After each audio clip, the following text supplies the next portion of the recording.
All right, so I often get asked, what's my motivation for doing all this? And I think for me it's pretty simple. My motivation is that I believe that children are the last acceptably oppressed group in the world that we live in.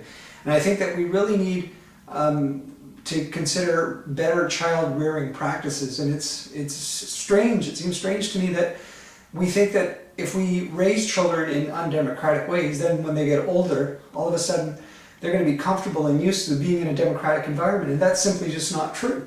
If we want children to be, and as adults, more democratic, what we need to do is we need to introduce more democratic child rearing practices into their lives when they're younger, so that when they grow up and they become older, then they're used to democracy and what democratic living is all about.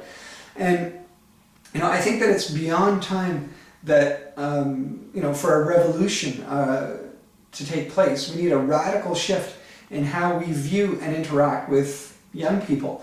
And we need to learn to trust young people, because they're very capable, they're highly capable, but we seem to think that they're not capable of doing so many things and making so many different decisions, and our laws and practices in the world that we live in sort of support this type of perspective. And so I think it's problematic, and I think what we need to do is we need to remember that we have to free our children. And again, they are the last acceptably oppressed group in the world that we live in. We could do things to children that we can't do to other adults, or to other peoples, and it's wrong. And what we need to do is we need to change that, and we need to ensure that our child rearing practices are much more democratic.